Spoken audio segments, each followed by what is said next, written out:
So some of you may be aware that towards the end of last year I created like a hardback omnibus edition of my Soulbound series. So this video is all about that in terms of the timeline, the costs and the outcome. So let's dive in.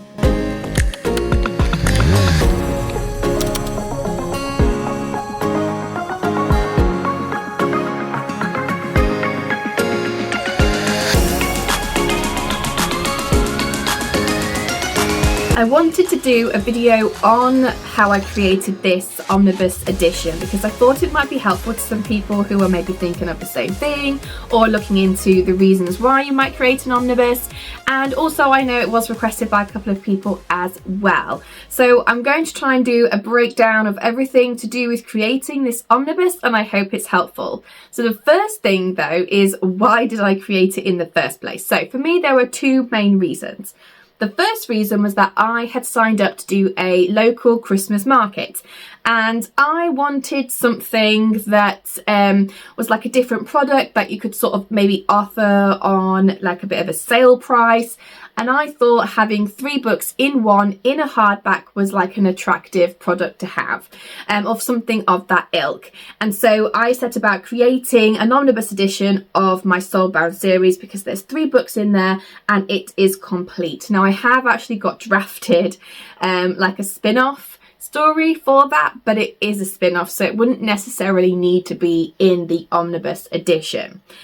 The second reason is purely personal, in that I really wanted a hardback book, like a dust-jacketed book, and that was, cost-wise, it made more sense to do it with my Soulbound series than it did my Reign of Blood and Shadows, which is only 1 book.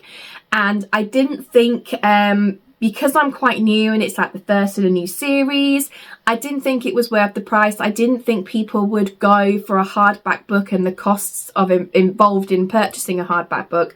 I didn't think they would want to do that for just one singular book. However, I did see that there could be an attractive price point for having 3 books in one, and because there were 3 books in one, I could offer it at a more attractive price than if it was just 1 book in one, if that makes sense. It's all to do with the cost of actually creating the hardback. They're the biggest costs in itself, and printing them, because we print on demand, and so each book is quite expensive, and then you've got to think about money on top of that with the cut that the companies take from you, and then you end up with like pennies sometimes, and I don't want to be working for pennies, okay? So they're the 2 main reasons that I wanted to create a omnibus edition. So the biggest thing is to talk about the cover. So this is my hardback book, and I have got footage that I took that I'll show you of the hardback and the cover and everything else. So I decided, for ease of time and potentially money as well, to use, this is actually the cover for book 1. So I've got all 3 books here, and this is the omnibus edition. So this is the cover for book 1, and I wanted to use the same cover for the omnibus edition, just because I thought it would save a bit of money and a bit of time, and personally I quite liked that for this series. When and if I do it for my next series, I will be doing like a special different cover, but for now I kept it as the original image, and then obviously just changed all the texts, and then added in the front flap and the back flaps for it being a dust jacket. I also needed to commission the hardback cover itself to go underneath the dust jacket. So I used Get covers for the first 3 books in the series anyway. So I decided to go back with them for the hardback because they had all the images, and they're a really good budget company. So they're actually linked to Mibelart. It's like a sister company, but it's on a budget level, and that's the budget that I have, so that's what I use, and I've been really quite happy with their services so far. Let's start off with the timeline and how everything worked out, because that's quite important in understanding what you're going to do. So when I finally decided that yes, this was what I wanted to do, I was like, oh sugar, I need to do this quite quickly. So I contacted Get Covers. I've got the dates right in front of me. So on September 9th, and then it got completed September 27th. So that's only like 2-3 weeks, and there was like a back and forth as well to change things. Now obviously it was a bit easier because the design was already done, so we were just tweaking a few little bits. And so then after I had that, I then got my Ingram proofs. This was the first time that I used Ingram Spark because I wanted the dust jacket. I know Amazon do the hardback covers, so without the dust jacket, but I really wanted the dust jacket. So I did got my Ingram proof from them. So I ordered that on the 6th of October. I did do express delivery because it was only a little bit more expensive, and then it meant I could get it in quite quickly. That was when I noticed there was an error on the cover, which I will insert a picture here. The face got a little bit skewed. I don't know how nobody noticed that, because obviously I did send it to a few people for their input, and I've obviously looked at it a lot of times. And the original image didn't have that weird funky face thing going on, so who knows what happened. But so that was done really quickly. So I messaged about the error on October 17th, and then I got the corrected files back on the 18th, so the next day. So I got my second proof on October the 23rd, and then when that was all checked through and everything, I then ordered my big box of them for my for the Christmas market, and I did that on the 1st of November because the Christmas market was like the first weekend in December, so that gave me that month. So I did talk a little bit about going through Ingram Spark. So let's have a look at that process for you. So you heard that I got the cover commissioned first and went back and forth on that. So that was just a simple case of I think the original, they just had 1 to 3 here, and I said if it could be the complete trilogy, just to make it really clear.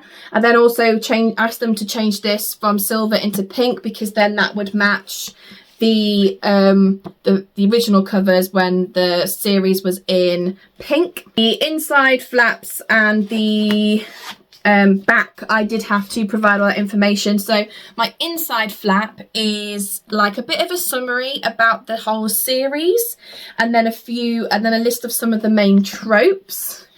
And then in the back, I've got a bit about me, and then contact information, so like my social media. And then on the back, this is the blurb for book 1, because that's the first thing that you'll see. So this is sort of like a series summary. This is like book 1. The book covers, which obviously already had, and then my imprint logo, which is the same over here as well.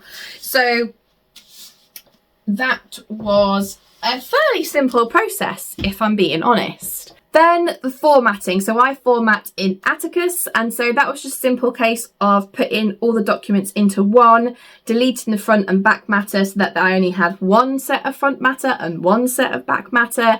I think now there is actually a function in Atticus to like do parts or box sets. When I did it, it wasn't there, but it was still simple enough. So I formatted there. Everything was actually already formatted. It was just a case of merging them together into one document.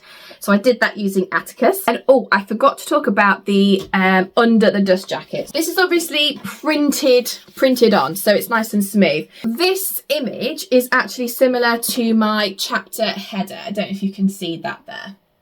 Now, I wanted something similar to sort of tie it in, so I gave them the image file for this, which I made in Canva, and then they created this, and then literally the same sort of writing here as it is on the front. So on the back of the book is actually the first 3 sentences that are on the back of the first blurb. So I took that off the main blurb and put it here. So it's a girl with chaotic magic, a shifter who can stop the bloodshed, and then a bond that can unite them or destroy them all. So that it's just like a bit of a teaser, as it were, because not a lot of people would look under the dust jacket to decide if they wanted to read it. Well, I don't know, maybe some people do. But yeah, and I wanted it in this dark blue navy colour. So this is the dark blue navy colour. Da, da, da, da, da, da, da, da. So using Ingram, Ingram. So using Ingram Spark. I'm not going to do a whole video on Ingram Spark, but I know there's been a lot of negativity about Ingram Spark. However, I actually found it a relatively simple process. Now, because I was expecting it to be really difficult and complicated, I think my expectations were really low. So actually uploading everything wasn't that difficult. And I uploaded it when after they had changed the rules, so I didn't have to pay an upload fee. I think you only have to pay fees now when you want to change the files after 60 days. So I managed to do that for free, which was great for me. I know it's had knock-on effects for other people, but for me, it was great. I don't sell that many books, so, well, I don't think I really sell anything on Ingram. It's mostly, I mostly have it so that I can order off Ingram so I can sell direct, if that makes sense. The shipping was great as well. I know people have had issues. I thought it was really quick to ship.